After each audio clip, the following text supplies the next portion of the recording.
So can you turn on my video?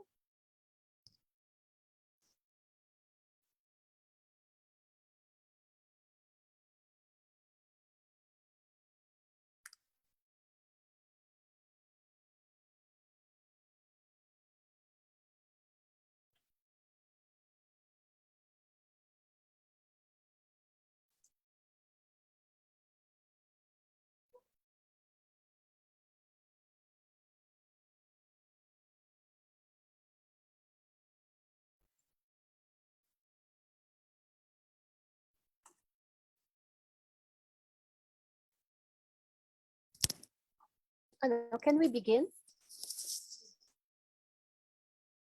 Hindi ko mabuksan yung video ko. Ay, sorry.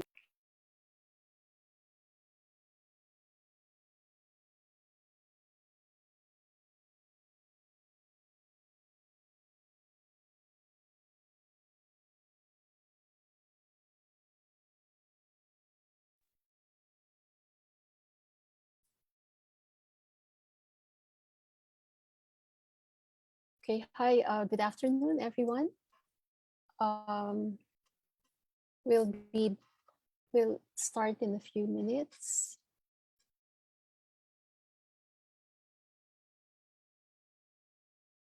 Okay, so welcome, good afternoon. Welcome to this event titled Point to Point, Art and Digital Connectivity. I'm Boots Herrera, Director and Chief Curator of the Ateneo Art Gallery. This online event is meant to mark the 10th year of the Purita Kahlo Ledesma Prizes in Art Criticism. We have been very fortunate to work with the Kahlo Ledesma Foundation for the past 10 years. And this program has allowed more art writers to participate in the local art scene and even with international publications. So, and these are writers who won or were shortlisted for the past 10 years. We have also increased our publication partners. We started with the Philippine Star, and Art Asia Pacific joined as publication partner after, I think it was in the 4th year. And 2 years ago, we were able to confirm a publication partner in Filipino. And so since then, we have we created the Filipino category as part of the Purita Kahlo Ledesma Prizes in Art Criticism.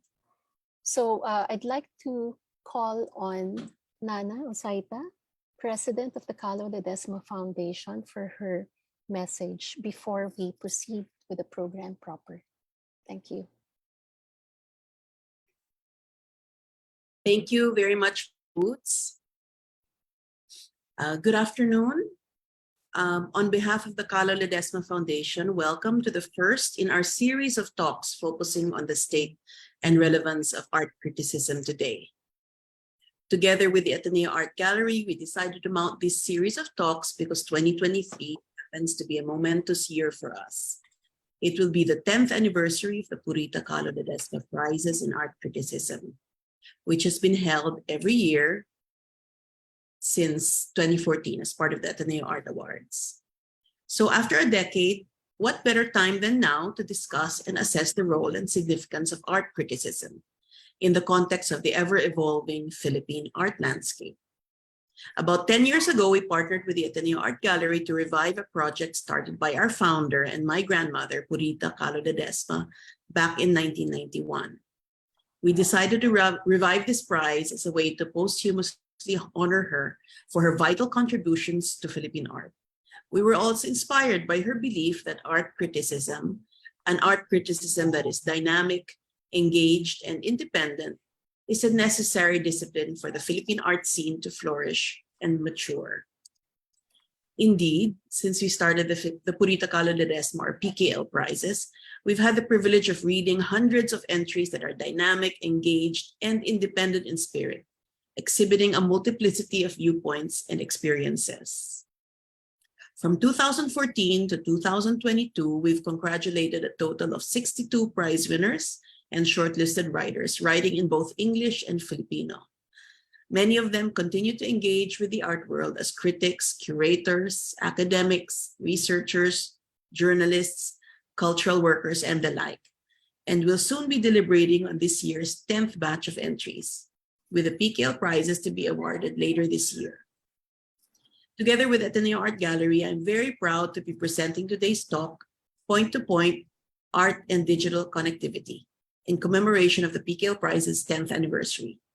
I am especially proud because two of our speakers, Carla Gamalinda and Christine De Leon, are PKL Prize winners themselves.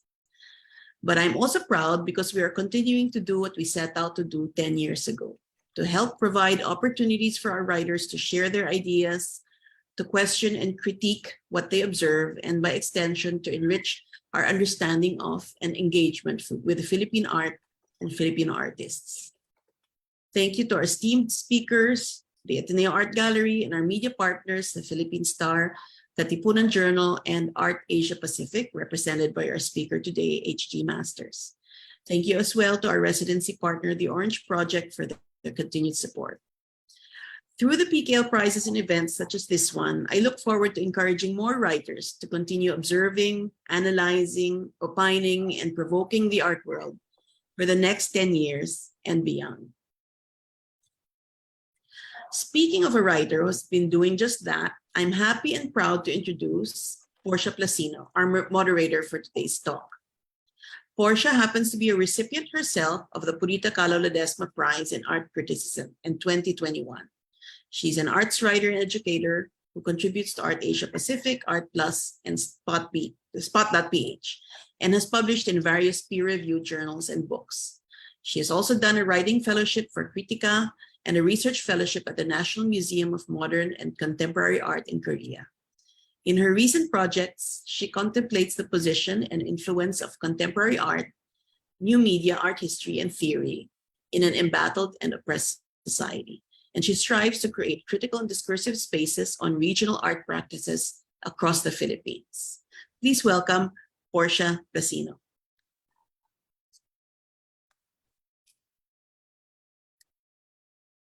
Thank you, Nana, for that wonderful introduction. Good afternoon, everyone. So I will be the moderator this afternoon, and we have four speakers: Jeremy from Southeast of Now, HG Masters from Art Asia Pacific, and our respondents, Christine De Leon and Carla Gamalinda. So to begin, I'll introduce our first speaker. Vera May is an independent curator and final year PhD candidate at the School of Oriental and African Studies, University of London. She is currently guest professor in art history and curatorial studies at Stadtreich in Frankfurt. Her doctoral research unpacks modern Southeast Asian art during the Cold War eras in Cambodia, Indonesia, and Singapore, paying particular attention to intersections of racial plurality with regionalism. Prior to this, she worked as a curator both institutionally and independently, predominantly with artists with a revisionist approach to history. May co-founded the peer-reviewed scholarly journal Southeast of Now, Directions in Contemporary and Modern Art in Asia, which is open access online and available in print. Jeremy?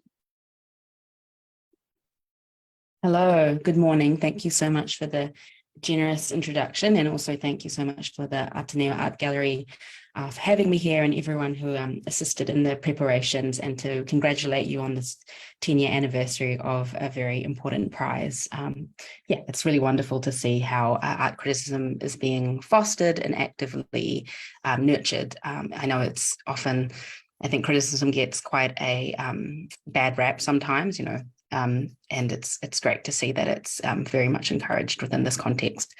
I am just going to share my screen.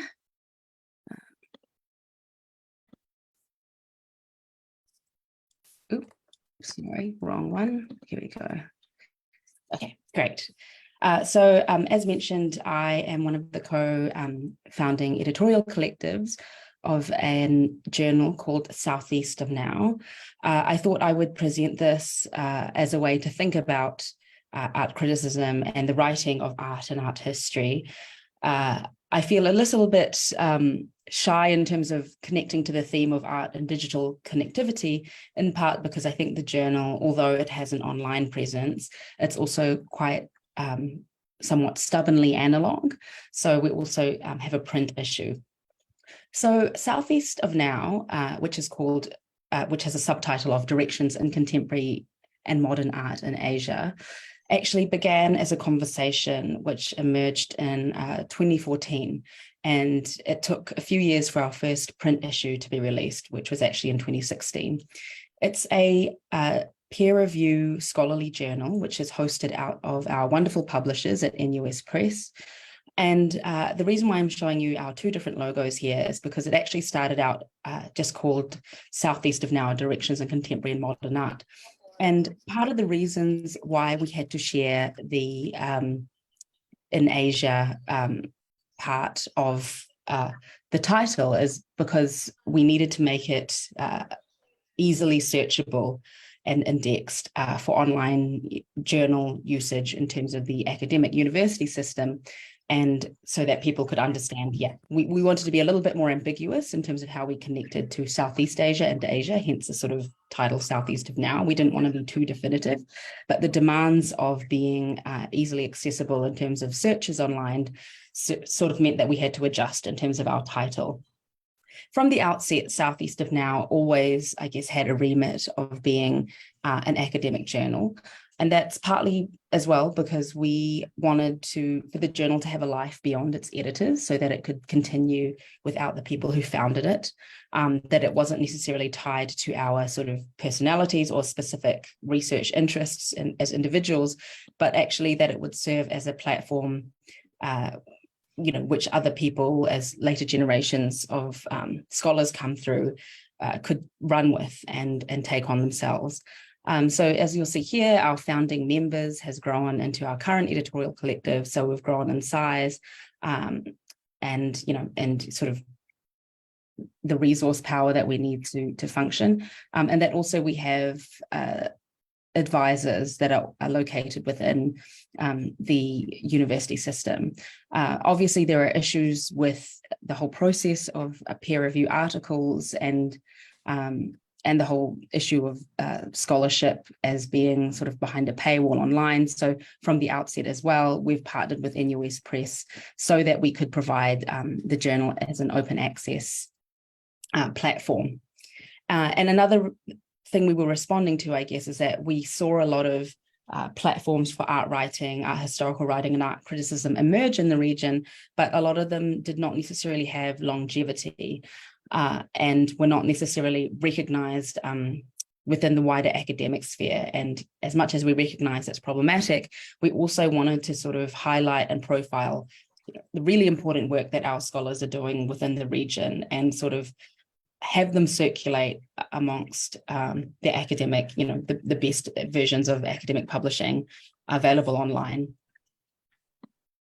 As mentioned, Southeast of Now began as a conversation between a few of the editorial collective members and myself. When we were in Cambodia, I was part of a itinerant residency that we set up, and these issues around platforms for cross-regional criticism really came up, that we were thinking about something more specific to issues in Southeast Asia in particular, and somewhere where emerging and established scholars from the region could meet and converse with each other as a mode of encounter, which is why I guess I've used this image from that residency to think about the past and the present, and the reason as well why we incorporated the terms modern and contemporary, except we kind of flipped it. So we talked about, the subtitle as Directions of Contemporary and Modern Art in Asia, because we didn't want to necessarily place a hierarchy on the time precedent, and that we know that those terms within a Southeast Asian context are kind of up for debate. So we wanted to have a dialogue, enable a platform that had a dialogue with both modern contemporary art and an amorphous idea of the region as not necessarily bound to specific countries, but to, I guess, a Southeast state of mind of thinking. Since that initial, the initial journal in 2015, I believe, we have published at least 2 per year, with the exception of 2020 when we had sort of a double issue, which is really amazing for us to think about and reflect upon in terms of how we have been able to sustain throughout those years and get enough peer review articles.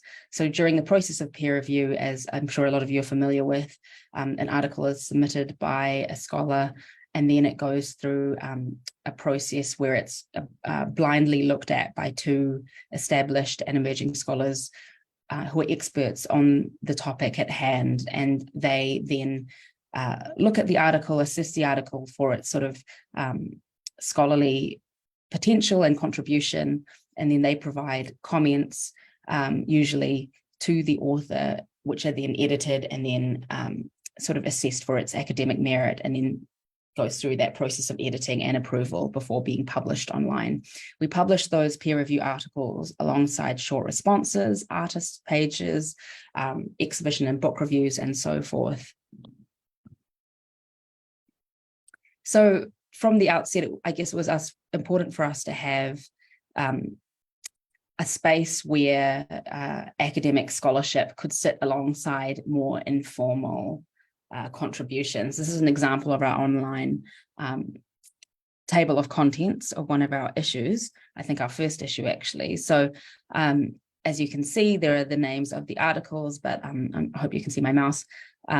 But towards the right-hand side, there are also spaces for artist projects. I mean, we are limited in terms of publishing in a print format, so they don't necessarily come out as interesting or as beautiful, but maybe that's something I think for us to think about, ways to engage the digital platform more, because we are very much, I guess, stuck to this print format, which is, I guess, one of the demands of the journal in terms of being allowed to be on this kind of online database that sits alongside other journals. But what's been really great about this format as well is been able to connect us to scholars in the region that we have not necessarily have known directly through our network. It's allowed us to connect to emerging scholars within the region, and the challenge, I guess, for these scholars to produce something worthy of academic publishing.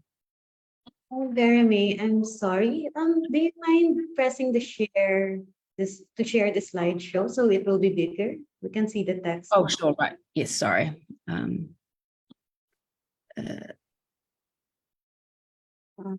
think on your right, the slideshow. I think you can just click on the slideshow. Sorry. Yeah, all good. Why?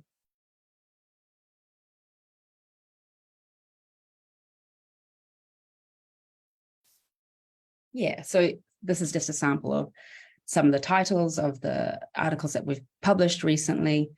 All of these, for example, are peer review, so really, I guess, in-depth explorations of certain topics. The articles are usually between 4,000 and 6,000 words, so it really allows a scholar to go in depth with their research and to express, I guess, an angle or a perspective that they're producing on the topic, which is really great for us. So one of the issues as well that we looked at was it allows us to look at, I guess, certain terminologies and certain issues that are topical to the region.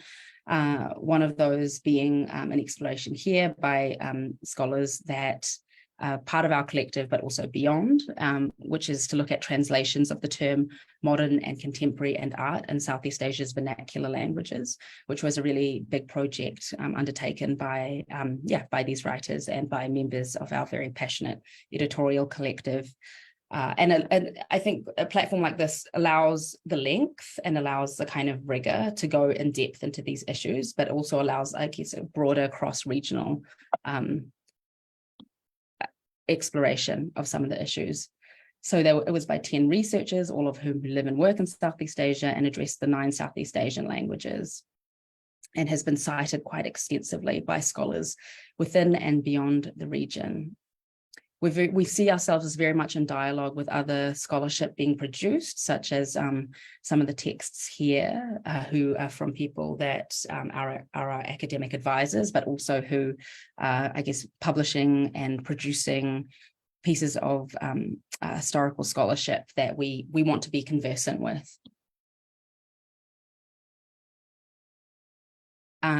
Another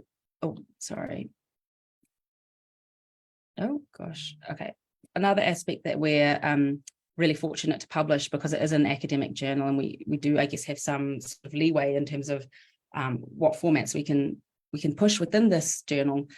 Translations, that's been a really important aspect. Translations into English, and then English into different Southeast Asian languages at times too, and that we can publish translations of what we consider very interesting texts for researchers, and make those available online, which I think as a researcher is a really invaluable resource as well, that we can help circulate, I guess, these kind of more raw or primary sources to researchers.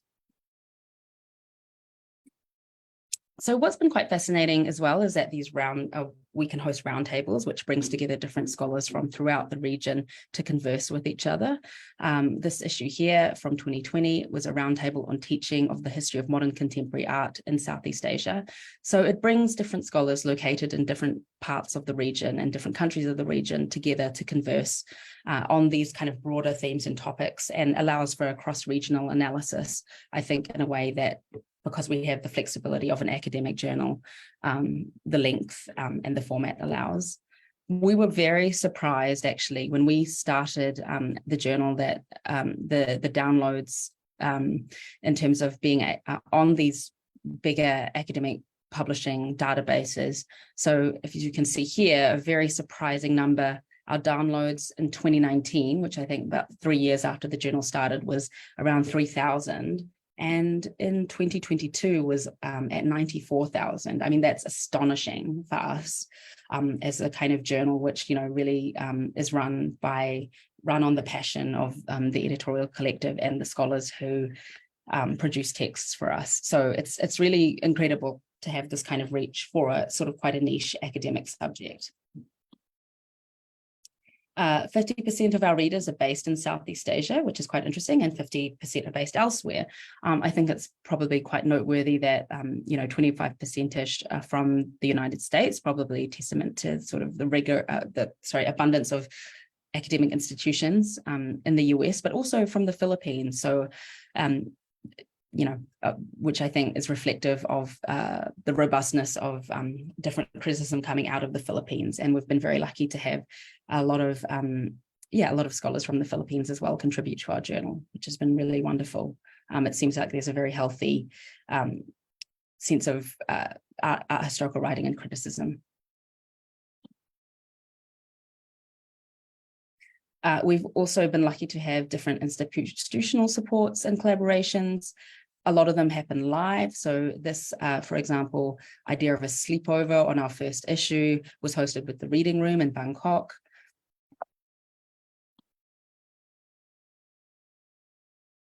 As well as that was filmed and uploaded online. I mean, I guess this is a digital aspect that we're trying to bolster. And as well as the first launch of our volume, which happened both at the National Gallery in Singapore and at the Jim Thompson Centre in Bangkok, where we brought together some of our editorial collective along with our editorial advisors in conversation. So that's also been really nice, a kind of generational approach to the journal's scholarship. So being able to converse with scholars that we have looked up to and learn from, and also being able to support those that are emerging. And one of the ways that we've been able to do that quite directly is by having an Emerging Writers Fellowship and Emerging Translators Fellowship, both of whom are privately funded and patronised by some really wonderful donors that we have. Christine, who's a respondent today, we were very lucky to have her as an emerging writer as well. So that's been also a really wonderful aspect about the journal, because it is kind of formalised as an academic platform that we are also very cognizant of our role in nurturing and supporting the next generation of scholars as well. Translation, again, I think is a big issue in the region in terms of translating key texts from art history, but also nurturing translation so that a lot of publishing is still retained in the region's languages.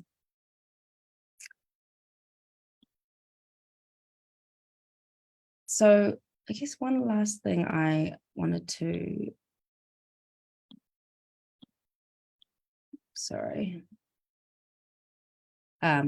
flag here is this, although we know the problematics of publishing within academia, that we also wanted to provide a space where artists could respond to issues, but also that, you know, we as an editorial collective take independent academic freedom in terms of what we publish. And that's been really wonderful, because I'm sure you're aware that some of the issues within Southeast Asia is that the scholars and the artists often can publish in neighboring countries or produce work that is exhibited in neighboring countries, but that their own academic environments might not necessarily be so hospitable to the content. So it was also important for us to have spaces where where we were independent and where we could also respond to certain issues within public discourse, but also issues of academic freedom.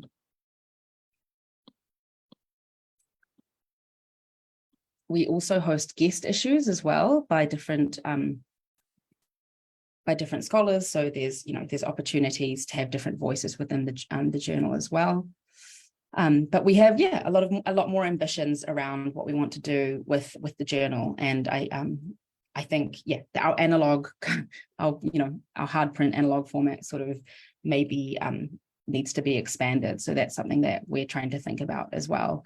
But that it's been a really wonderful journey of connecting to scholars within the region and beyond, and that we're looking forward to supporting art historical writing, writing reviews, art criticism within this format that is garnering traction in terms of its readership. So also very welcome to receive submissions and suggestions for articles, that kind of thing. So I hope that some of you in participating today, listening to these talks would consider our platform as well for the future.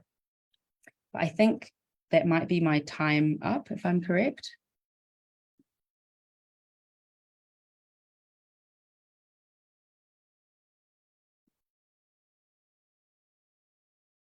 Yes, Barrett, thank you very much for the wonderful presentation and for giving us context on the research and publication practice, as well as this magnificent growing readership when it comes to art criticism and art research and writing in Southeast Asia. So thank you very much. Our next speaker is H.G. Masters. He's presently the Deputy Editor and Deputy Publisher of Hong Kong-based magazine Art Asia Pacific. He has also been the editor of Art Asia Pacific Almanac since 2007, which annually surveys art across 53 Asian countries. In 2010, Masters was awarded the Creative Capital Andy Warhol Foundation Arts Writer Grant for short form writing. His essays and reviews have been published in magazines and journals, including Face, Even, Art Papers, Res Art World, and Portal 9. So, thank you, HG. Thank you, Portia. It's nice to see you, and of course, and thank you to everyone at Politica Ledesma Foundation and Ateneo for organizing this event and hosting us, and of course giving time to the world of writing about art. And I'm actually holding a copy of the current issue of AAP, our May June issue, which has an article by Portia on the cover. Portia wrote about Imelda Kapje Indaya, which we worked on. I think we worked on this article for a few months, which was a great pleasure. So maybe I'll just introduce Art Asia Pacific a little bit. I know many of you will be familiar with it, but I will just, sorry, let me share my screen. And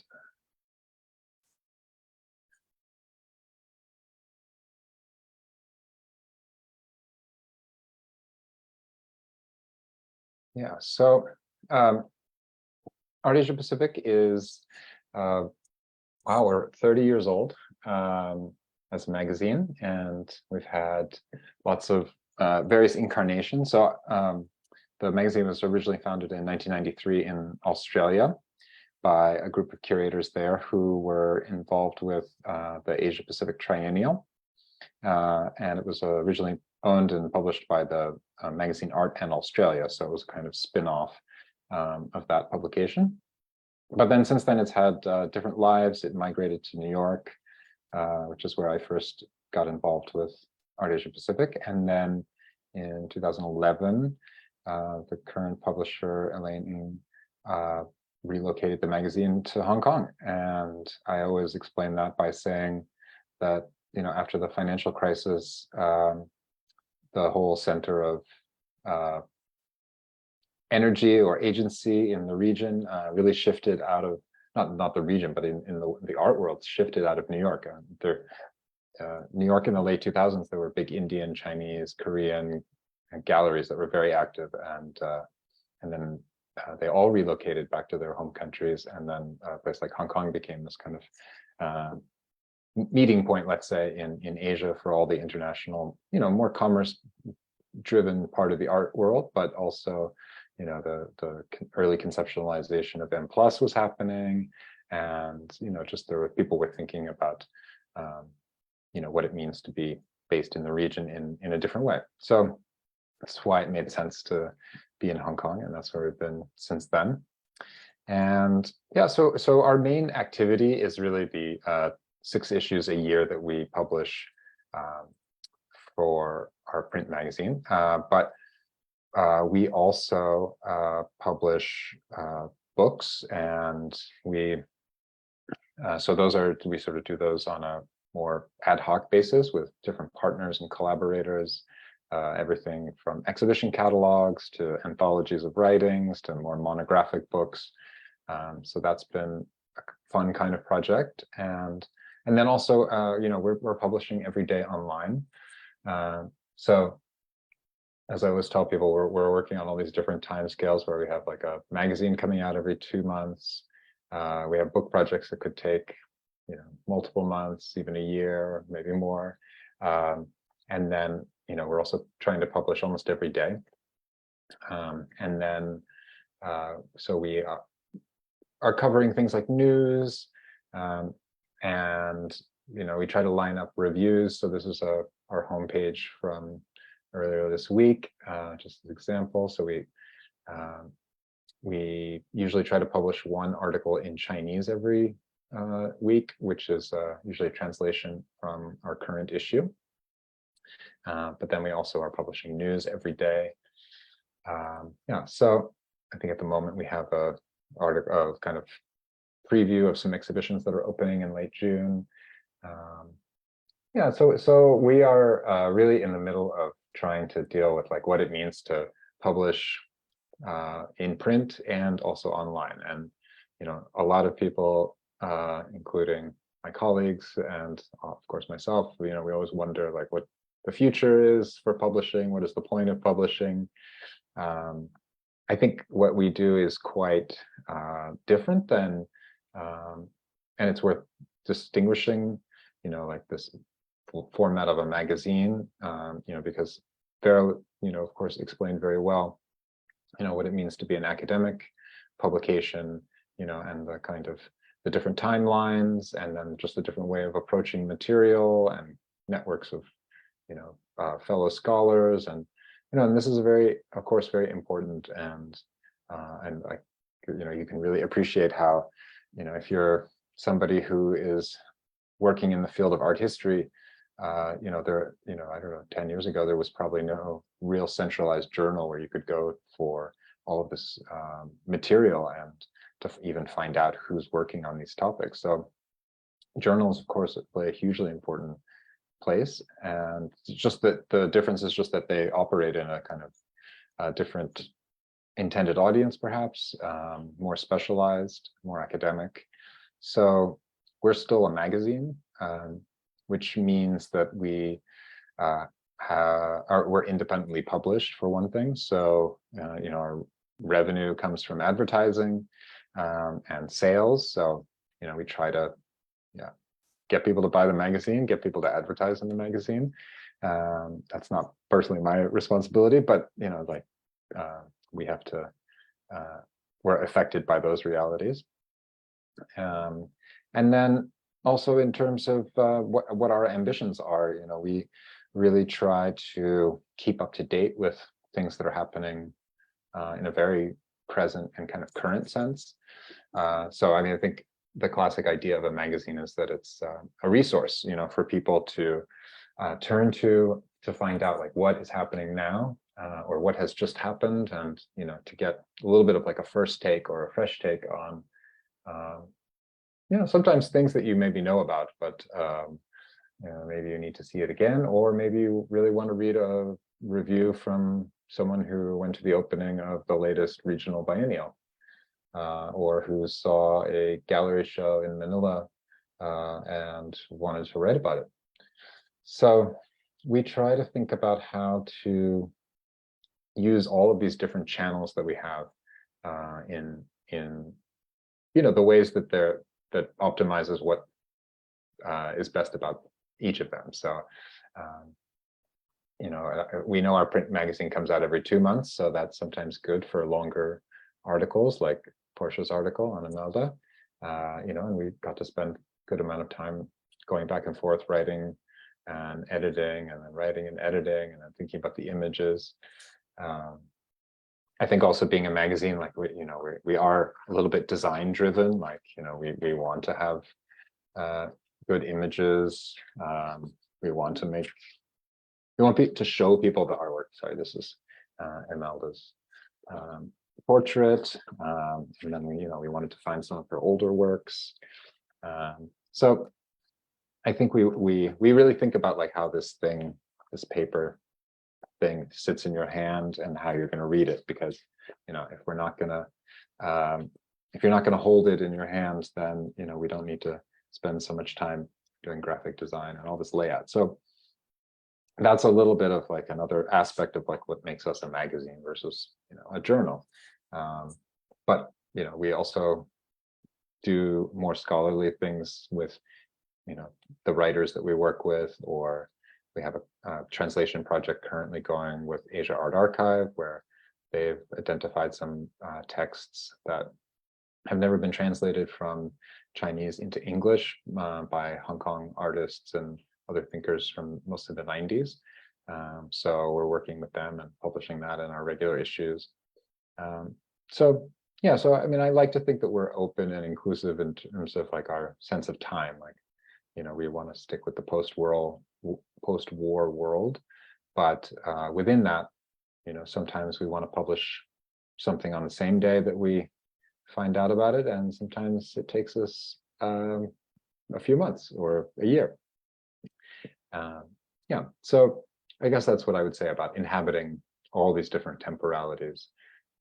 And when I think about the relevance of the digital form to publishing enterprises, there are lots of upsides in terms of immediacy, and there are lots of benefits in terms of the different corners of the world that we can reach in a very immediate sense. Like you don't have to rely on a piece of mail coming into a country and then making its way through a postage system to a door or a post office box. But of course, as everyone knows, it's also digital access and connectivity is a kind of blessing and curse. So, we're also fighting for attention anytime we put something out in the digital realm. So how we do that, the ways we do that, just as an example, like if I show you our homepage, this is the article, this review that we published about Wang Tuo, who's a Chinese artist who had a very interesting show here in Hong Kong at Blind Spot. So my colleague wrote the review, and then she wanted to translate the article into Chinese. So we put that online. And then we have to think about, okay, how are we going to get people to come and read this review? So of course we use social media of all kinds, like, how do we get people to look at our Instagram and click on the link to read the full review on our website? Like, are we going to do this in English or Chinese, or are we going to do both? And yeah, I mean, this is a lot of maybe don't need to necessarily go too much into this, but it's just interesting as someone who observes, we do pretty much the same thing every day. Like we post an article online, and then we put it on social media. We always put it on Instagram, Facebook, and Twitter. And then it's once it's out there, it depends on all of you who are clicking on these things. Sometimes we know our articles are spread far and wide, and other days, we don't see a huge amount of engagement. It's a little bit of a mystery sometimes. I would say that the Philippines is a very online place. So generally, if we publish content about artists or exhibitions or curators from the Philippines, we see that circulating a little bit more in the digital sphere, which is great.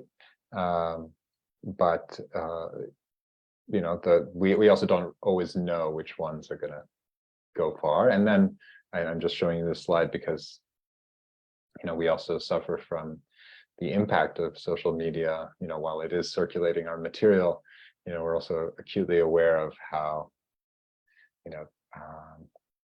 all the kinds of manipulation, let's say, that social media is vulnerable to, and all these kinds of distortions, and also just the ways that our content is kind of being held hostage. So like this is just a look at the Art Asia Pacific Facebook account, and it's reminding me that if I want this review to reach 277 more people, I just have to spend $70. So I kind of ignore these things, but it's just a reminder that there are lots of issues with the digital space, and I also have a lot of issues around conversations where we talk about access and rights on the internet, because these are private spaces, unfortunately. So like a printed magazine, you have better legal protections and more safeguards, because this is governed by a set of laws that is much more about the public domain. Whereas once you take your content and you put it on social media, you're in a private space, and your rights are generally limited.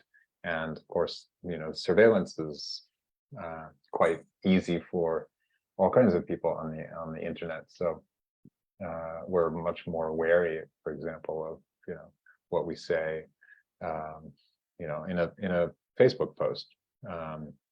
I mean, we heavily edit the print magazine, so we're also wary of it here. But we tend not to have to scrutinize the sort of content of the print issue versus the online, or it's just a different set of considerations. So yeah, so I think digital connectivity in general can be great. Just to show you that this review of the show in Hong Kong, I mean, we got about 205 people clicked on this link in Twitter, but Japan is also one of these places that's very into Twitter. So anytime we put a Japanese story out there, we get 10 times the engagement just through Twitter. So, we realized that because our geography is quite broad, like we're really trying to cover all of whatever can be considered Asia or would be considered Asia. I always say it's an inclusive definition to, it's not particularized. There's not necessarily a stopping point. But so our goal is to really present a kind of big range of activities, practices, geographies, ways of working, ways of being, rather than focusing on any particular one, or any one region or one, time era, or and we're based in Hong Kong, so of course there's a little bit of a local bias in terms of what some of us have access to on a day-to-day basis. But on the other hand, I lived in Turkey for a long time, for example, so I'm quite interested and connected to the art community there. Other colleagues have experience living and working in other places in the region, so we all kind of collectively bring those interests to bear, and that's why we try to keep the focus shifting, and not settle down too much in any particular domain. And I think that's really what a magazine needs to be, is just continually reinventing and sort of opening itself up to new writers, new artists, new ideas, new formats even. We've changed the way we present materials a lot over the years. And that's why, for example, just with videos, it's been another thing that we've done over the last 5 years that has given us just a different way of working with. It's the same techniques. It's interview, it's getting to know an artist, spotlighting somebody. But for us, it could be just a completely different way to interact with a different audience, have things out there about these artists. We just did this video with the Hong Kong artist Jaffa Lam, who's not super well known internationally yet, maybe, but now we have a really nice 10-minute portrait of her studio and her practice. And as long as there's YouTube, we'll have that video there for people to watch. So maybe I'll just end it there. And my point was more to just give a big survey of the diversity of materials, and also just the different ways in which, as a magazine, we really try to pursue everything in kind of all these different directions at once, because we really don't know what to do at this crossroads of the digital and the analog that we're in at the moment.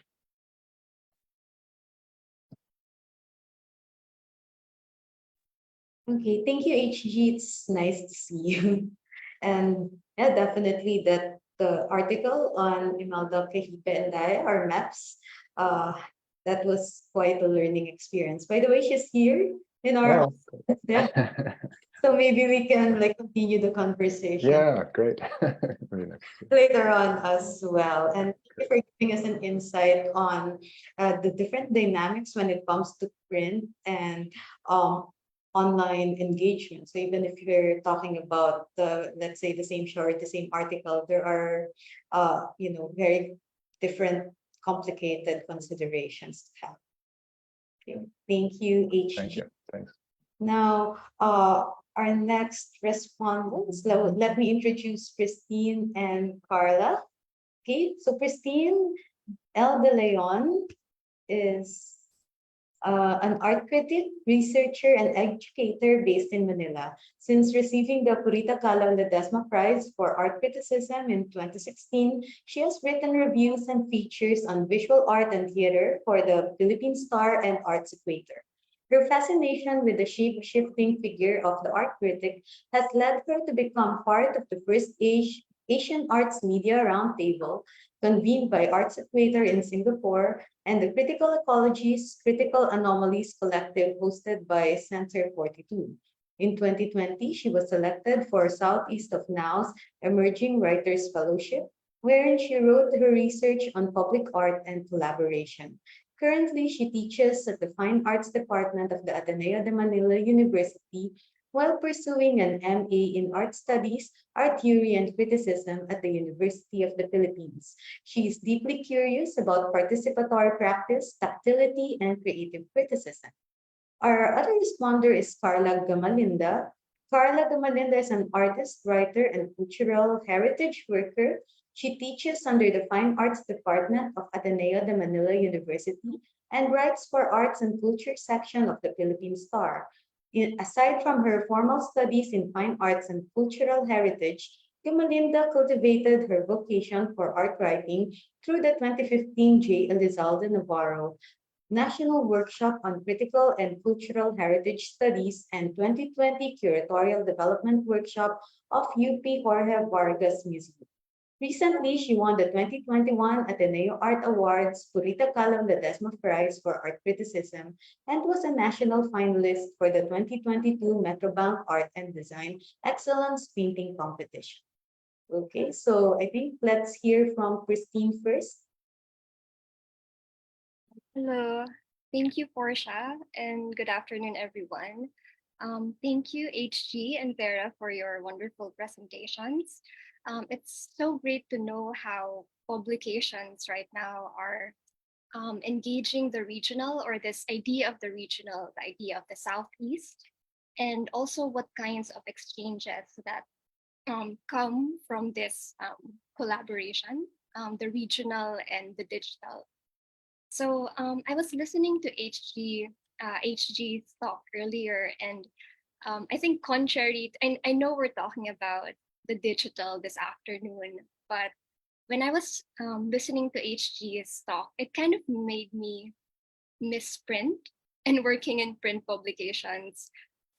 Before I applied for the Purita Kalaw Ledesma prize for art criticism, I was actually working in print magazines. And I guess I missed it when HG was talking about how much time they spend working on an article before an article is put out there in public. So he was talking about Portia and him working on the article on Imelda Kahipe and Daya. So I think it's kind of normal at these at these times to have a certain nostalgia for print, especially when digital tends to be a little confusing. Now that we have issues of AI, issues of NFT, I do miss the kind of certainty that was brought by print, and also the sense of having time, taking your time, especially when you're working in a magazine. And also with Vera's presentation earlier, what I loved about contributing for Southeast of Now was that um, the thought that I have, the thoughts that I put out on art, it's always mediated by a historical perspective. And I think that's also something that is given, that kind of sensibility or temporality is also given by print. With digital right now, HG was talking about engaging with social media engagements, Instagram, knowing how to engage an audience that is continuously scrolling on Facebook feeds and Instagram feeds. There's, in a way, there's a kind of instantaneousness in the digital domain. There is pressure, I think, for an art critic to respond right away. So when we're writing in the digital space, there's this sense that you are sharing the space with other other businesses, other publications, other intentions. I think there is also, I guess, the pressure for an art critic to resist this temporality of the instantaneous, or to resist this temporality of the hot take. I mean, I'm coming from my own practice, because when I think about, or when I practice art criticism, for me, what I love most about art criticism is that it is an introspective practice. And I know, because we have a lot of mediums, we have um, a lot of format, like for example, Instagram and Spotify. Maybe we're going to see the future of art criticism in the form of a podcast, maybe a roundtable podcast, or art criticism as an Instagram story.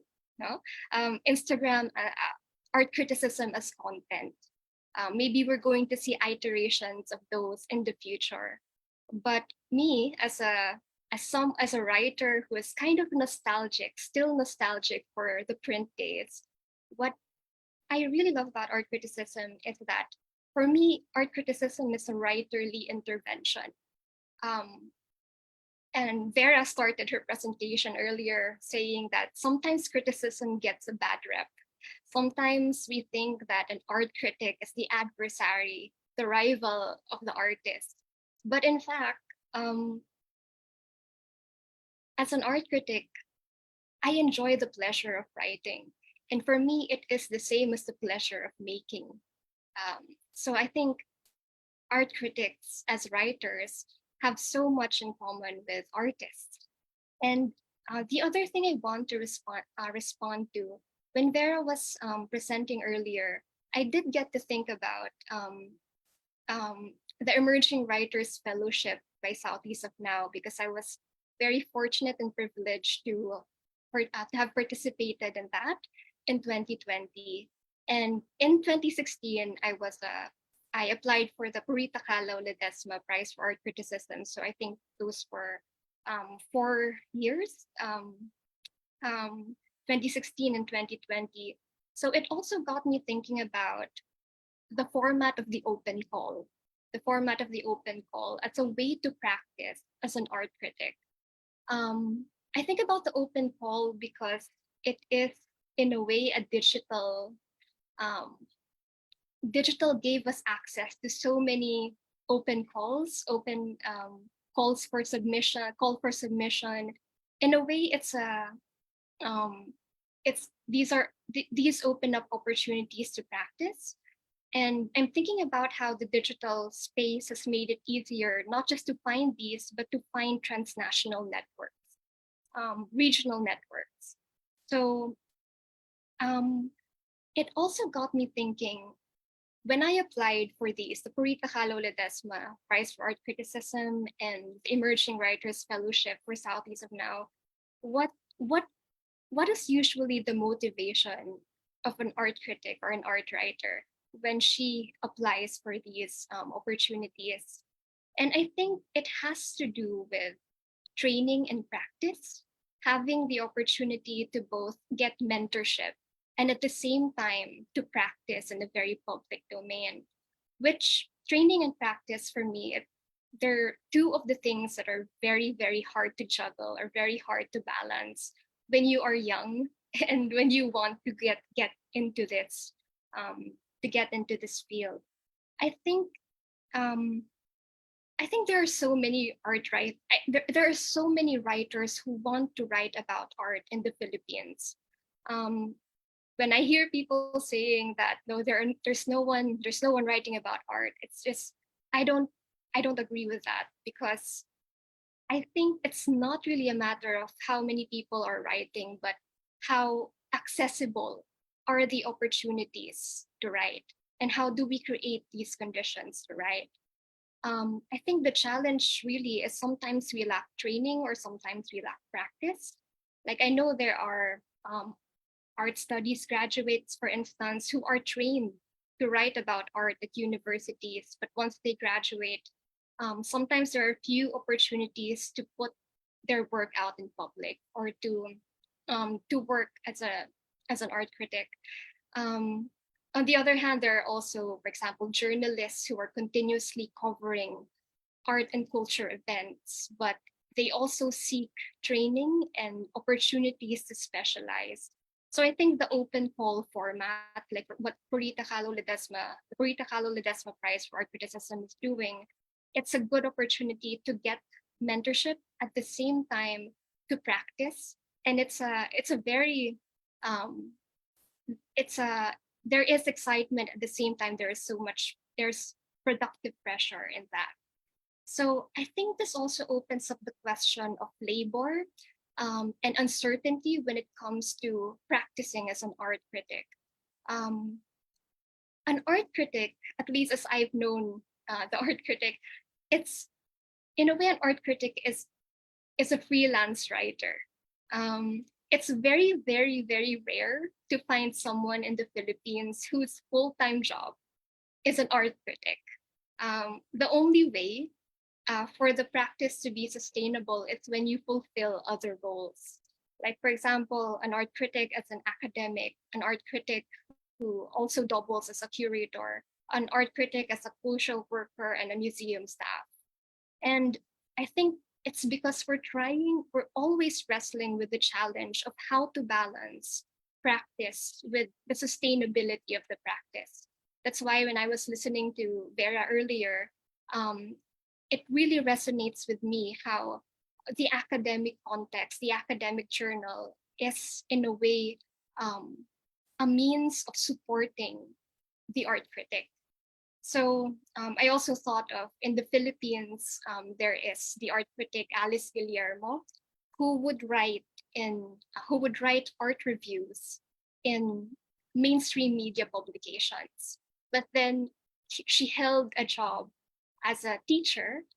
She taught art history at the University of the Philippines. So I'm very, very interested in how these fields or these domains come together in the practice of an art critic. The domain of the journalistic, engaging the public through maybe a more accessible language or more playful language, and then being rooted in the academe, being rooted in the discourse, and also relating to the art scene in the Philippines, which is, of course, exciting and also very challenging. So it makes digital connectivity also very promising because it's one of the support systems for how an art critic can practice. Yeah.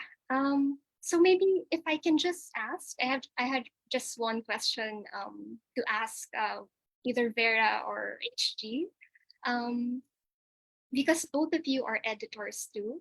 I'm interested to know how do you edit art criticism or articles on art when and it's coming from a different country like the Philippines, or what are your considerations when you edit a piece of art criticism?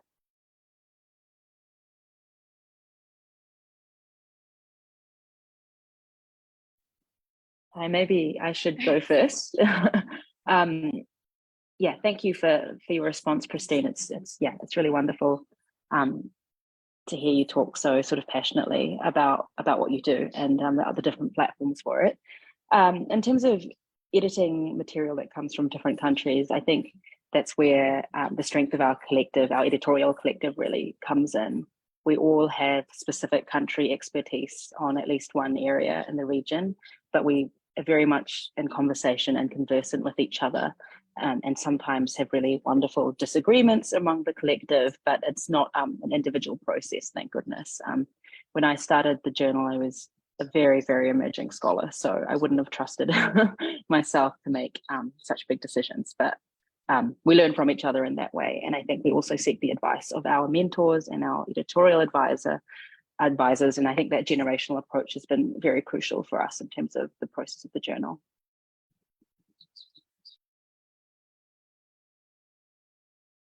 Yeah, thanks, Christine, for sharing all those reflections.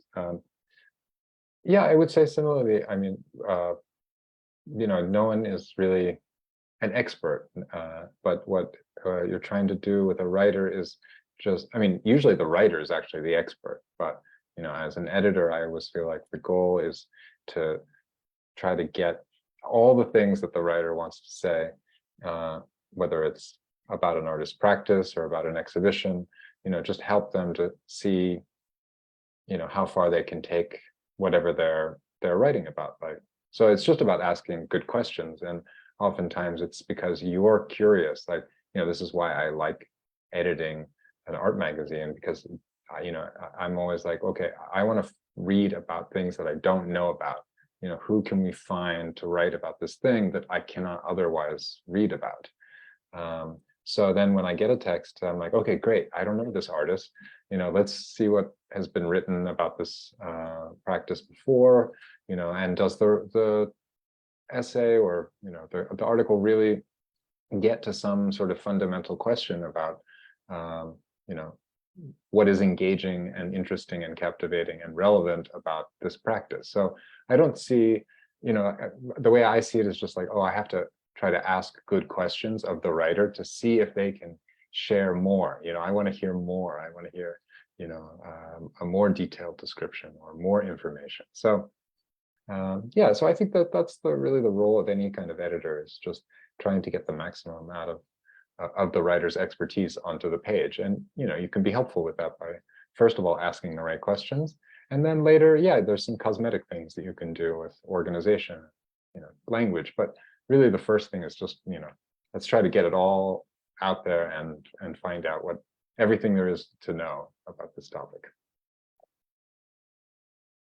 Yeah, thank you, HG and Vera. Yeah, that's really interesting to hear about, because sometimes when people read art criticism, they assume that it's the views of only one person, but it's the practice of art criticism. It's an editorial practice. It's a collaboration between the writer and the editor as well, and even the editorial part of it, that's also one way to have mentorship.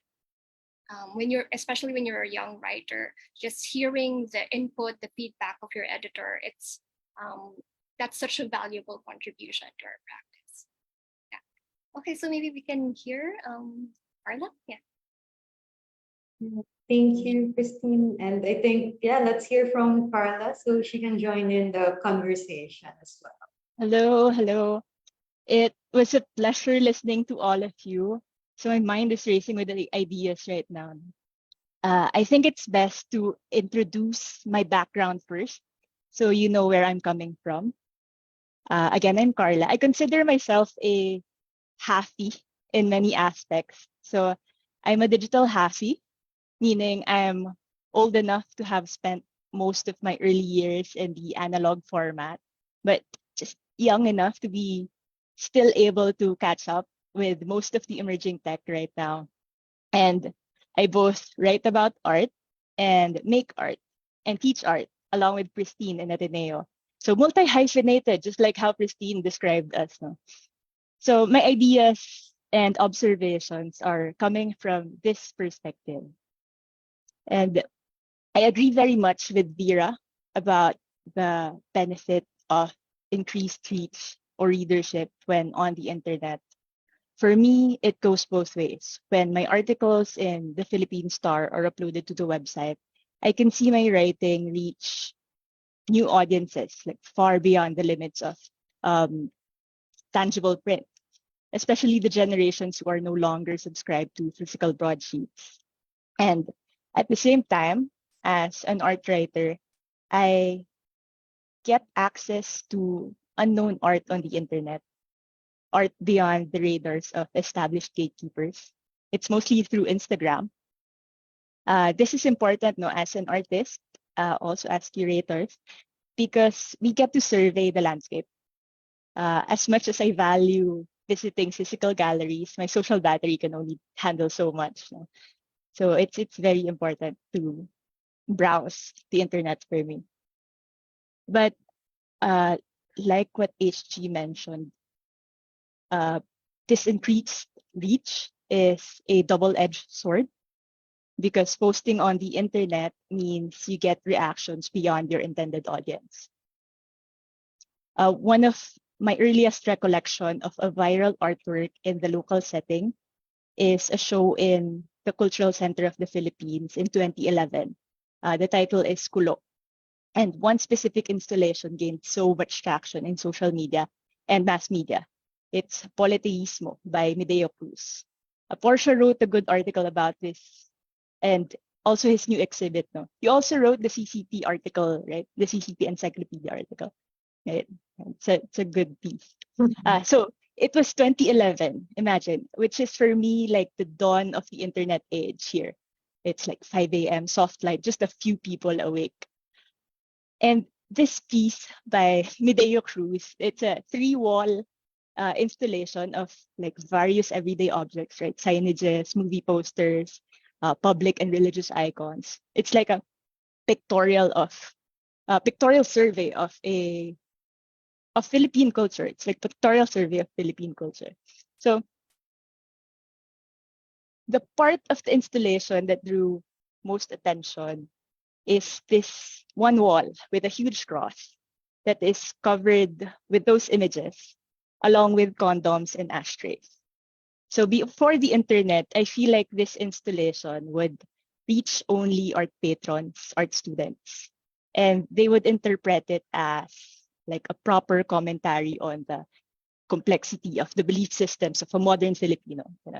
And after the show, they would discuss it among their peers and then continue with life. But this time, it went viral. Of course, the church stepped in, and sabi nga ni Portia in her article, it was even juxtaposed against the reproductive health bill, which was the current hot topic back then.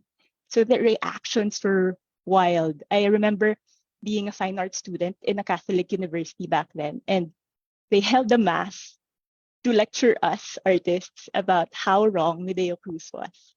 So there was a flood of criticisms from people who I doubt tried to, I doubt even tried to understand the artwork. Like sumakay lang sa bandwagon. So increased reach is a blessing and a curse, as HG said. Yeah. But another good thing about this shift to digital is that it allows new formats. So I was browsing through the website of Art Asia Pacific, and I came across this beautiful video about artist Jaffa Lam. You mentioned it earlier. It's a 9-10 minute video wherein the artist talks about her work. And what I love about this video and this format is that it allows the artist to use their own voice, literally and figuratively. Like being able to use our own voice is extremely important for artists. And behind the scenes, I imagine it was a collaboration, right, between the producer, the cinematographer, the writer and interviewer, which is HG, right, who probably wrote the questions and directed the conversation. So in the video, there's a lot of footage of the artist in her studio. So she gets to show us her tools, her process. And the way it was presented, it feels so natural, as if you're having tea with the artist. So it helps dissolve this wall of exclusivity and elitism when talking about art. So I love it. And then while she's talking about her work, the editors would splice in footages of her work while it is being activated or exhibited. So as a viewer, I get so much more information, so much value. These new formats are a huge advantage for artists and art writers, I think, because we get to maximize the image to get our ideas across, and we get to experiment with creative presentations. Because online, there's almost no limit to how many photos we can use to accompany our works, compared to like newspaper and print, which is very limited real estate. Aside from this, I noticed that writers on the internet are forced to make themselves more understandable because maybe we are more aware that we have a wider audience now. So we use lesser art speak. That doesn't mean that we have to dumb things down. No? I know a lot of talented writers who use simple words to send powerful thoughts. For me, it's like dressing down art into jeans and shirt. And that way it's like easier to insert art into the daily lives of the people. So another format that fits seamlessly into our lives was mentioned by Christine, the podcast. I imagine if a person talks at the rate of like 150 words per minute, or tama ba? It's 150 words per minute. So 1,000 word article or 1,000 word art review can fit in like a 7-minute podcast, right? That's the length of 2 pop songs. I think UP Vargas does this, right? Vargas on Air on Spotify. So they do it really well. Lately, I was reading one of the articles in Southeast of Now. There's one by Kiko del Rosario, also a PKL finalist. And he wrote about Lito Mayo. And I love how it was written. I can't help but imagine his writing being read as a podcast, or better is video, no? With prints of Lito Mayo nag-zoom in to the details. So there's so much potential in these new formats. On Instagram, I'm starting to see art reviews in the form of reels. And I imagine these could be like gateways to deeper learning. Like, for example, after seeing the 1 minute reel, we can lead people into more rigorous research, into more academic discussion. I mean, like, that's the dream. But of course, with the success of like Instagram, of this democratization, we also have to deal with the explosion of content, which brings us back to our speaker's point about the value of proper criticism for the health of an art scene. Like when this democracy in content making reaches its peak, people will start to depend on institutions like publishers and museums for guidance on what is good. So for me, the role of institutions now, like the PKL, becomes stronger than ever. And so there are a lot of pros and cons, no, in shifting to the digital, and there are a lot of issues that we need to address. But if you ask me, it's a clear yes to the power of the internet. I mean, it's not as if we can stop this shift, even if we wanted to, right?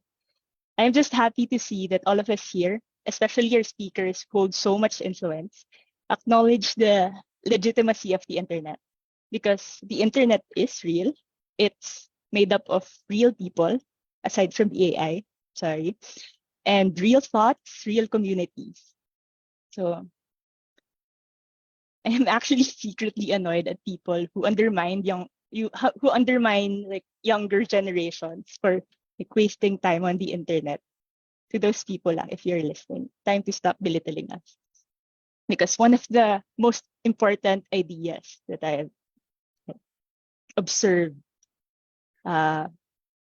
from being in the internet is that there is enough space for everyone here, especially in the art scene.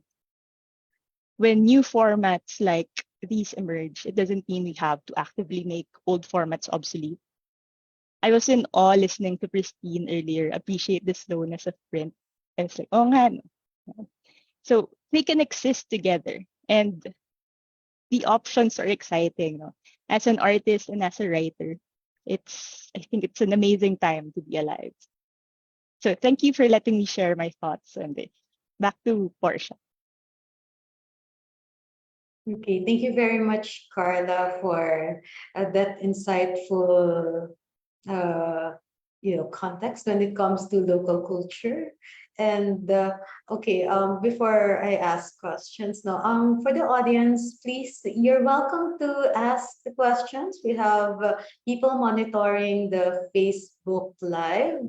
And then we also, for those who are here with us in Zoom, feel free to use the question box, and then I'll guide the questions or ask the questions for our speakers. So please, we love to hear more of your questions. But I guess to get the ball rolling, no? If I may ask, like everyone, what have you observed when it comes to the shifts in terms of art criticism, particularly in the past, let's say, decade? As Carla mentioned earlier, I think it's one of my earliest works and articles on Medeo Cruz and Politinismo. No? And it was a very different internet back then, where people like get together in joy or in fury of something before the algorithm that we really have now. So I think in terms of the local and perhaps the regional, maybe you can share your insights on this topic. Who wants to begin? Maybe HG? Because of the popular nature of Art Asia Pacific. Thank you for calling us popular, Portia. How is art criticism changed in the last 10 years? I mean, yeah, I think that as all of our speakers have been saying, with Carla and Christine also, just emphasizing that we have so many more opportunities to write about the things that are interesting to us, or just to present, the material that we come across in the world, to our friends and also to strangers. So I like to think that, on the one hand, while you've got all these incredible digital platforms where you can really personalize the material that comes towards you and offer immediate feedbacks or not. I mean, like the whole concept of like throwback Thursdays is always funny to me, but I like the way that people share old photos and like, because some people are like, oh, the digital only allows you to do things immediately, but it's like, no, I mean, you can also just take the digital to be whatever you want it to be. I mean, it's your literally personalized space. And I think there's something to be said for, the rise of like, very considered, more academic publications, and at the same time as all of this digital publication, because, clearly both things, there was demand for both things, there's a demand to synthesize knowledge and spend a lot of time with it and have it sit with a collective of specialized people and who really are engaged with the subject. And, that didn't exist 10 years ago. I mean, we have to remember that art history did not really deal with contemporary art even 15 years ago. I mean, and most Western art historians are still only writing about sort of art in the mid 2000s. I mean, that's their knowledge is like up to Anish Kapoor, that's oftentimes. So it's like, art history is just as a field was always traditionally slow moving. And then once you introduced a kind of different regional geography onto this kind of very Western, European, American industry or complex in the academy, that was a really a big step for a lot of people. And for me, it's amazing to see how in a relatively short amount of time, you have regional journals, you have people who are specializing in like non-Western modernisms, like programs, networks, like all of these scholars and all of these institutions now are rushing to catch up, and are just uncovering incredibly interesting things, connecting new partnerships with museums. It's happening in so many different levels. And, of course, I think actually a place like the Philippines probably has like a longer tradition of continuity in terms of like having a really deep academy, all these different schools, modernist art scenes that were quite cohesive, but there are other parts of the world where, for, of course, lots of different historical reasons, there hasn't been the same level of continuity or domestic scholarship so, but it's great when these things can then interact at a supranational level as well, so maybe that's what's exciting also about engaging with the Philippines is like, oh, jumping into this discourse where it's like every time, I read about an artist from the Philippines, it's like, you guys know him or them, or her, like, their practice, but from the outside, it's like, yeah, we don't know them yet. We're just jumping into this incredible lake of, decades and decades of an art scene that have been in discourse with each other. And then, so for me, a place like the Philippines is all about, how can we like share this material and connect it to other practices, whether regionally or internationally, and, make new friends with all this great historical material. So I think that's been a huge, huge shift. And I would just say that, like just the technology has changed the way that we can connect with people. I mean, just this event, we're all in different places and, and then all of the audience are somewhere else and then it's going to live on Facebook. Amazing. Thank you very much, each year.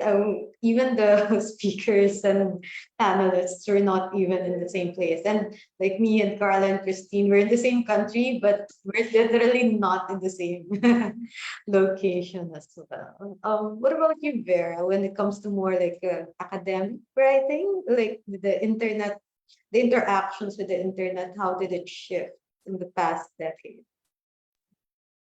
Yeah, I mean, just to echo, I mean, it's so wonderful everyone talks so positively about it, because I must say I'm a little curmudgeonly in being sometimes a little bit maybe resistant or slow, to technological changes. I think it's really exciting in terms of the proliferation of resources available. Like I only learned recently how you can upload a PDF and have it like automatically translate material. I mean, that would have helped so much 4 years ago at the beginning of my PhD. So things like that, I think, are really amazing. Things that you would have needed to go to a country for to look at in a library, now someone can send you a Dropbox link. I mean, that's amazing. Also, but I do think it makes me a little bit cautious around putting stuff online, just because the internet never forgets. And I think, talking to sort of emerging scholars and critics, sometimes there is a sort of reticence to posting material online, just because, comments boards can be quite vicious. And although they can be constructive, they can also be quite petty. So there's a kind of double bind, I think, between the sort of openness and circulation, and then the kind of, as you mentioned, the kind of flood of criticism, good or bad, that can happen. So what I quite like, I mean, I think, for example, Art Asia Pacific, which I've written for years and years ago, have like such incredible editors. So that sense of professionalism and support and safeguarding is really wonderful in terms of the material you put out there, that it is really nice to have, platforms where you feel like you're not alone in presenting material. You feel like the material that you're presenting has been checked and edited, and also, fact checked and that kind of thing, so that if something comes at you, you have a protective mechanism. Because I think sometimes the sort of barrage of comments sections can be a little bit intimidating. So I guess that's my main, shift in observing how people absorb material and can get it from anywhere, and what material, like really esoteric material, you can find online now. It's quite incredible. And, like all those people that upload journals from the early 1900s in digital, I mean, thank you, whoever you are, like, please continue to do that. That's amazing as a researcher. And on the other hand, a kind of wariness around really putting yourself out there, knowing how big a readership is. I mean, even learning that Southeast of Now had 95,000 downloads. I mean, even, as one of the editorial, like, my God, which I will publish in the journal as well, thinking around like the sort of vulnerability involved in that scale, it stops it from being sort of, I guess, a more sort of regionalized conversation to something quite exposing. Not that wide readership is a bad thing per se, but it's something to grapple with in terms of having your work out there and kind of scrutinized. Thank you, Vera. What about you, Christine and Carla? Any insights, like, let's say, on the past decade? What have you observed locally? Or even Should I? Okay. yes. Yeah, I guess for me, the idea of the art critic and just criticism in general is being, I guess, kind of blurring with other fields and responsibilities. I'm thinking about the art critic as also the art curator. Like, we have seen instances of that. Art historians who are also art curators, and critics who started as writers and then went into curation. So I think the curatorial turn in art is also affecting the writing that is being produced. And I know that, for example, journalism is just one strand or one track for an art critic to go to. Um, in curation, writing is also in a way, a curatorial function. Writing is also a curatorial function. So I think it's challenging the idea of an art critic as an autonomous entity, of an art critic as very distant, or an art critic that is someone who is very autonomous, distant from the art scene, the art critic as the outsider. I think that paradigm or that stereotype of the art critic is already being challenged now. So the art critic, I mean, like Carla here, she's an artist, she's also a critic. So I guess it makes me question, who can we really delineate this position of art criticism? And when Carla was mentioning, when she was talking about the possibility of a podcast, I was thinking, what if a podcast is a roundtable discussion between, for example, the five of us? How will editorial intervention come into play? I guess it's one of the things that is being challenged right now. The way that we do criticism, the way that we do writing through these collaborative and digital processes, it's getting us to question, is art criticism really a singular, separate entity, or does it merge with the other things, the other responsibilities that we have towards the art economy? It's a good observation. Sometimes I think that the art critic's role is like what you said, it's evolving. Maybe instead of just being in front of the computer, in front of the keyboard, maybe the role of an art critic can be like what Portia is doing now, like a moderator for engagements like these, right? To answer Portia's question of the difference of how I observed the internet 10 years ago, earlier I described 2011 as like the dawn of the internet here. I feel like now it's the rush hour, like rush hour in EDSA. And it's good for us. No? In the Philippines, you're big internet users and almost everyone creates content now. When you ask kids, they'd say their dream is to become a vlogger. And it's a legit dream already. Now imagine if we could engage at least a part of this demographic in art criticism, and art conversations. No? I think this shift will help us fulfill the roles of art in the society, like the really important roles. No? Yeah, that's. Thank you, Christine and Carla. Now, the role of the art critic in society. Maybe we can, well, before I do that, now, if there are, again, questions from our audience, either from FB Live or here with us on Zoom, just like type away and let us know. But Carla gave that opening on the art critic and society, particularly in this very vulnerable, open, online society. How do we view that? Particularly, well, locally, now maybe Vera and each you will have different perspectives here, but yeah, we're multi-hyphenated locally. I don't know if anyone is actually like sole art critic, curator, academic, writer, educator, etc. So it's partly practice, partly practical, right? I'll be honest about that. Also practical, so we can get to have like a more stable, take ourselves out of that precarity in terms of labor. It could be quite unstable, right? So perhaps we can give an insight. Oh, there when it comes to our perhaps social responsibility amidst all this, conversation in terms of art criticism and art writing. Who wants to maybe Ver? Yeah. For me to start,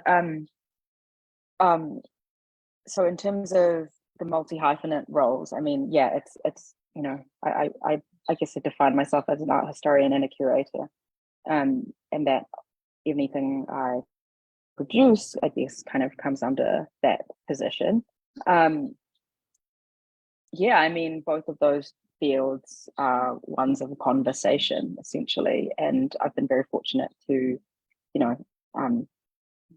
to have really great mentors and to really learn my trade by enmeshing myself in scholarship, and how crucial that has been. But I think it's really fascinating the direction that actually within art criticism there's a kind of inclusion of art historical work or artistic research, because I think, yes, as you say, those roles were more delineated when they first emerged, but due to practicality, we can't really have them so separated. But I think one of the fields I'm fascinated at looking at is actually more, particularly when I worked in Southeast Asia, was artists entering and contributing to art history and art criticism as well. And so this kind of collapse as well between making, consuming, and producing art itself, and having an insight into that as contributing to the field, as well as kind of retaining, I mean, as much as wonderful as the internet is and giving insight into practice, you know, I'm also, I guess, a certain hesitation or wariness around the direction of criticism and short form or short attention, you know, clickbait kind of material as getting more attention. I remember reading something, I think it was a review of the Berlin Biennial from last year, and this review, I think it was in, I can't actually remember, to be honest, but I think it was in Freeze, but I remember being like, messaging a few friends being like, wow, that was so mean. You know, I felt like I hadn't read something like that in such a long time. And then a friend and colleague who also writes for that magazine was kind of like saying, yeah, because there is more competition now for publishing platforms, particularly prominent ones, that often writers will take a really strong position to differentiate themselves from other writers. I thought that was a really interesting strategy, but also one that maybe somewhat dangerously plays this kind of algorithmic kind of impulse, right? To be quite present within the conversation through a certain reflex, which for better or worse, alters the landscape of criticism. So just some thoughts there, I guess. Thank you, Vera. I guess before we run out of time, I think it's related to the question of social responsibility and labor as well. We have a question here from Martha Grieper. Now, where have you found professional mentorship during your early years in writing, and what opportunities are there for practicing or hopeful art critics when they are no longer young enough to apply for residencies or mentorship programs? Can someone take it on? Maybe HG again? Sure. Yeah. I mean, mentorship. I mean, I think I worked for a bunch of small online publications in New York when I first graduated from university, and I was also working in a restaurant. And I was like, you know, I wanted to write, but I didn't know how to write or what to write for. So I would just write for all these like free newspapers or like online, short publications. And of course, I didn't make any money doing that. But so that was kind of this kind of scrappy, informal way that I got into writing about art. And I don't know how many of these platforms really exist anymore. But I would just say that compared to those days, I think you have a lot more opportunities to do your own art writing, on your own terms. Like, I think it's very accessible in terms to just, if you want to write about things, like you can easily make a writing platform for yourself, whether it's on social media or not. It can be on a third-party site like Medium or one of these sort of microblogging sites. So I think if you are really considering, and I think you can also find ways of sharing these things, and people will read them. Because I just, if I'm looking for information about an artist, I will often come across, independently published materials by people that I don't know. And sometimes they're really good, or sometimes they introduce me to a writer that I don't know. So I always think it's, of course, about self-motivation and interest. And I think if you put yourself out there in, of course, in respectful ways and curious ways and generous ways in terms of interacting with your subject matter, then you will get feedback, and you'll also find communities. Like I know somebody who here in Hong Kong who works more as a curator, but he has a great Instagram account where he writes in English and Chinese, and then he's got like a kind of circle of friends that he's built up over the years who also contribute to, you know, what is an Instagram account. So, and that was a totally DIY informal community. And then once in a while they have social events where they get together and discuss topics. Nobody's a professional, everyone's doing other things, but you know, they kind of created their own community. So I think there's a lot of potential. Yeah, and I don't think age is a barrier or necessarily experience so much as just, I don't know, being motivated and sort of dedicated to this. And then, yeah, like just briefly about very negative reviews. I mean, I think it's an easy way to not be generous in engaging with a subject matter, because it's easy to be cynical about things. And it's also, once you work in the professional side of the art industry, you kind of learn too much about, you know, how things and institutions work, and that can give you a lot of license to be very cynical about things. But I think it's important to be critical and to point out, you know, problems, you know, and that Berlin Biennial, you know, like was very controversial for a lot of reasons, and you know, the ways they framed certain artists' practices with others, you know, with or without the consent of those artists. I mean, it was very problematic for a lot of people, but there were just ways of talking about it that were just disruptive or destructive, or also really tried to consider, like, you know, a curatorial approach that was quite different than maybe an approach that the artists were comfortable with. And it raised all these other interesting issues which are relevant for all of us.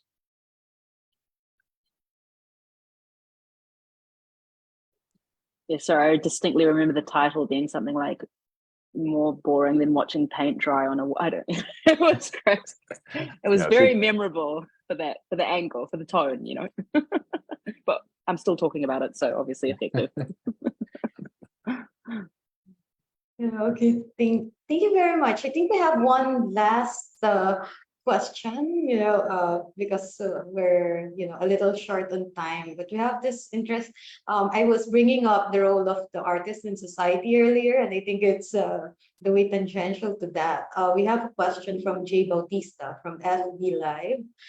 Do you think the art critic is still influential in this day and age, now that art collectors have been the recognized arbiter of taste in the art market? What do you think? Yes, I'll Carla. go first. Yeah. For me, I think we have to take note of the difference of the role of the art collector and the art critic. The art collector is mostly on the market, right? It considers the monetary value. They consider the monetary value of artworks. That's like the main concern. But for art critics, I think they tend to focus more on like the questions that the artwork brings. What kind of solace, for example, this artwork brings to a society that is mourning, for example. So that's it. I think we have to we have to look at art as having different values. There's monetary value and there's different kinds of social values.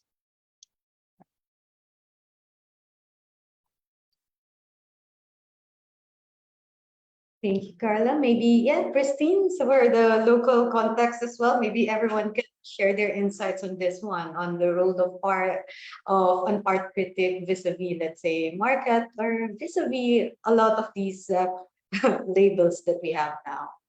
Yeah, I also agree with Carla. I think it's a very provocative question, the question that we received, and maybe I can answer with something simple. And I want to say that art critics are not social media influencers. Art criticism does not have to influence everyone in order for it to be necessary in this ecology. So I always see art criticism as a mediation or an intervention. When it's an academic journal, you intervene with by contextualizing it through history, through art history, bringing in discourses, bringing in context, bringing in questions.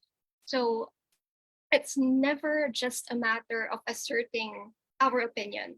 It's never, for me, it's never about the verdict. It's never about whether an art is good or bad. It's the process, the thought process that you have in order to get there.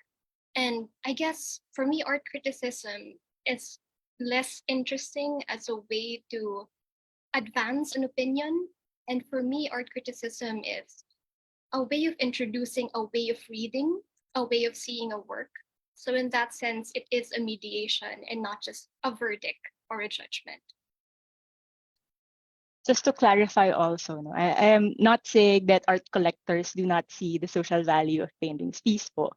It's just that I'm trying to emphasize that there are a lot of values that we have to consider. Definitely something to think about. Quite an interesting, albeit provocative question. No? Maybe Vera, Vera and HG, maybe hear from you on the more regional context, regional global context. Okay.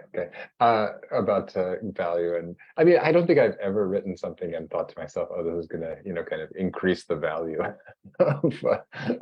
of this artwork," or by contrast, it's never dissuaded anybody, I'm sure, from buying things.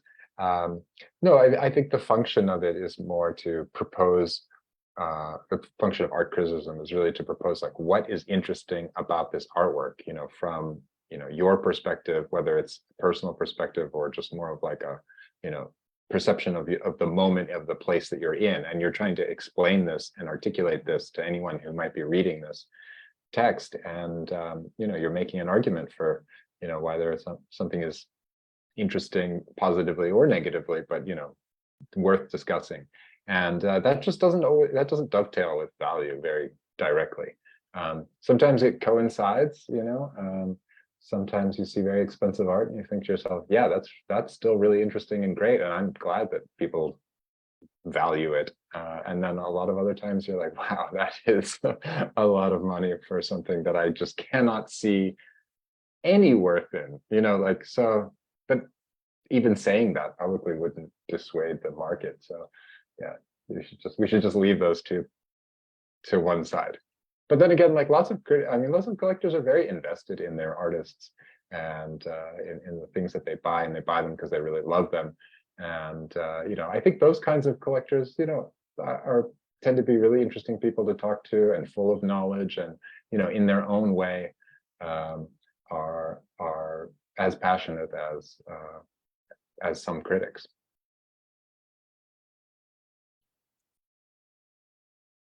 Vera, do you want to weigh in, or do we want to take on the next question? I think that covers it beautifully, both of you. So yeah, we can weigh in on the next question. Okay, one last rather interesting question from Aileen Legaspi Ramirez. Christine points to the very muddled borders, the intersections, multi-hyphens, and tightly networked fields in which criticism circulates. How might readers be helped somehow, though, in spotting when writing is coming from a problematic or non-reflexive place, because murky conflicts of interest might be at play? So I think it's something that has something that we've all encountered in the practice of art criticism. Vera? Yeah, and Eileen Sonel, editorial collective. So nice to hear from her. I think this is really the responsibility of obviously the writers, but the editors of various platforms, and doing their due diligence and professionalism, and making sure that there are questions to contributions and to authors. And I think something I often find frustrating is seeing a review of an exhibition that's clearly written by like a close friend of the person or the curator or the artist, and I find it really you can read the kind of bias quite obviously, and I think that's where we all have a responsibility in upholding standards to each other, actually, and pointing that out and questioning it. Yeah.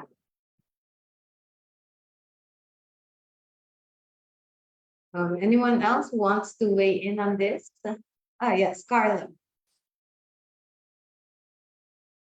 Carla, your audio. Sorry.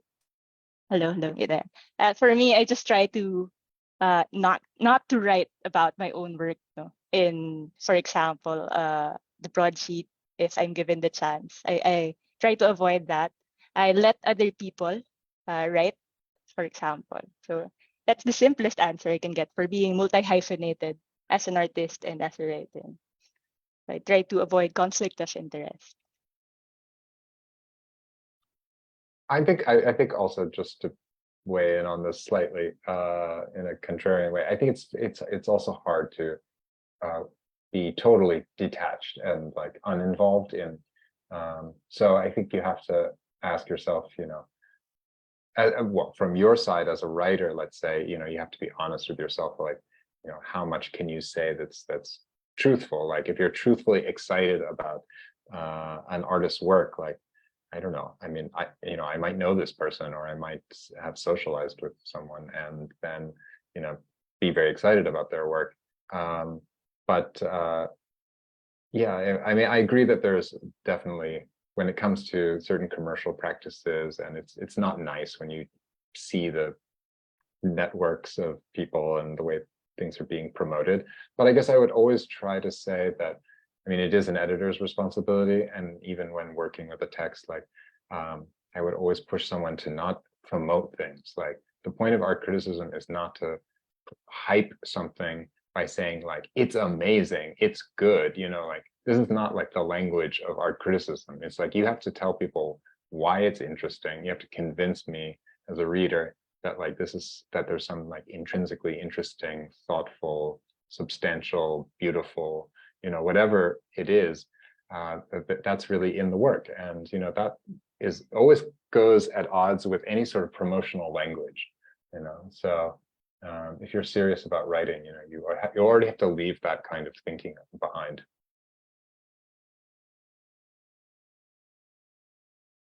Okay. Thank you, everyone. Christine, sorry, did you want to weigh in on that too? Well,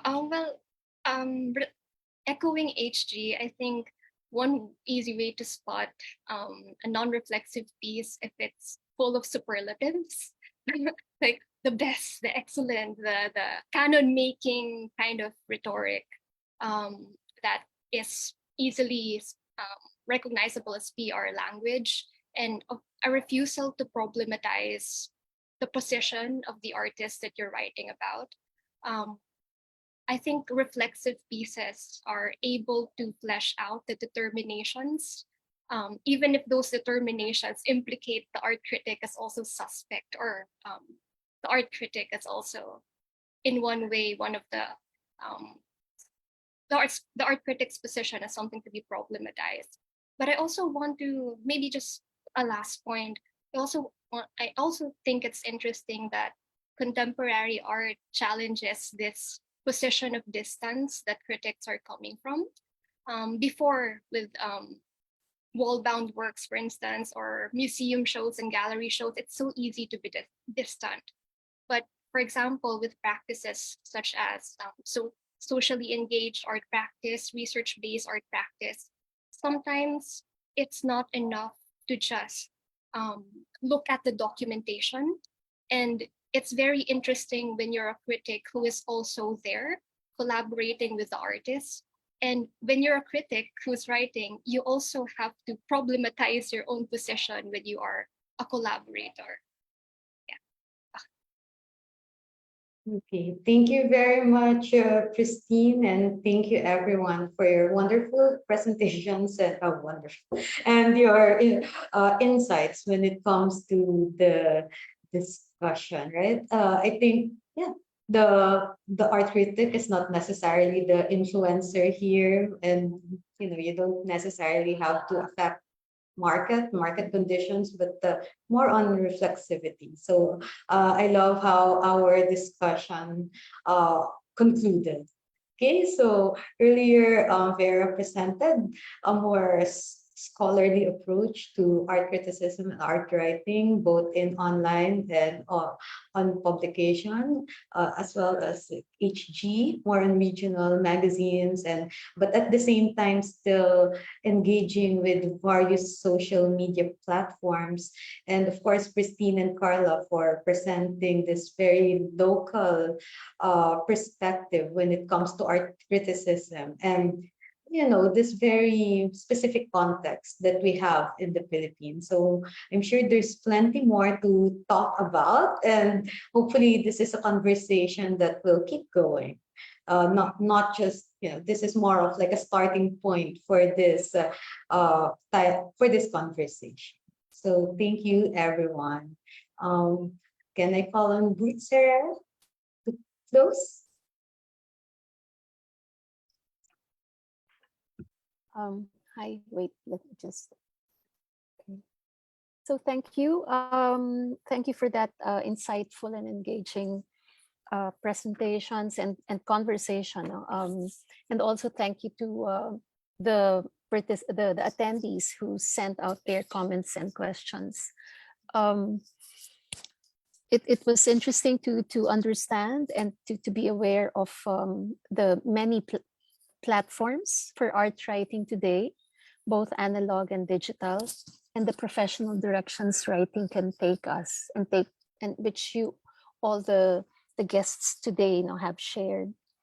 While we acknowledge the advantages that the digital technology provides, especially when we were all on lockdown, it is important to maintain a degree of caution. And the idea of having this conversation brings us more to brings us to further assess the viability and even the importance and the advantages and disadvantages of different platforms. So thank you again to HG and Vera May for making time to join us this afternoon. It's already early evening here. And to Carla and Christine for your insightful responses. And of course to Portia for moderating the session. We hope to set up or organize another similar online session as part of a series of talks. And as we mentioned earlier, this is in celebration of the 10th anniversary of the Purita Kahlo Ledesma Prizes for Art Criticism. And so we would like also to, of course, I'd like to give thanks to our program partners, the Purita Kahlo Ledesma, the Kahlo Ledesma Foundation, represented by Nana Osaita and Ada Mabilangan, who's one of the attendees today. And of course, our publication partners, Art Asia Pacific, the Philippine Star, and Katipunan Journal.